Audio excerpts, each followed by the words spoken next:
That's really true with COVID. Um, we all became experts 4 years ago, but we're not. I mean, we all tried to read these, studies. We're not Anthony Fauci. I mean, none of us are. My sister is. She went to Johns Hopkins, and she just looks at the rest of the people and she kind of shakes her head because I don't think she honestly knows where to even start when it comes to explaining things like this.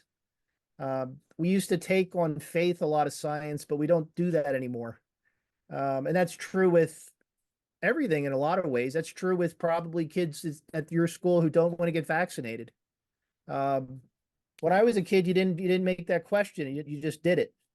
It's a very different country now, all these years later. So I kind of took the flat Earth thing and ran with it a little, but I hope that makes sense. So you would say that there's a lack of faith in institutions, that we're cynical, and that we fill in all these ignorance gaps with kind of whatever maybe is convenient or already fits our bias. I think so. I mean, it used to be, like I said, we take on as an article of faith that experts knew what they were saying. I don't, when I was a kid, you went to the doctor, you didn't argue with the doctor. You just, he gave you a prescription, you went home, you took it.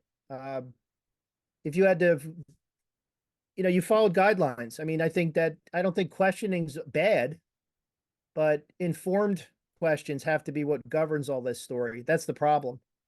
Um, and you're seeing this now with virtually everything. I used to be on school board. School boards would create curriculum based on what teachers told them. Teachers are really under siege now because nobody believes you're experts either. And that's become, Bucks County. If you follow the news, that's become a hot spot for this kind of divisiveness. And it's been settled with elections, but we used to take for granted that, people accepted a faculty's expertise, but we just don't anymore. You almost have to prove your value as you go. That's not necessarily bad, but there's a limit. I'm saying this from 30 years in the classroom. It's kind of percolating even to where I am right now.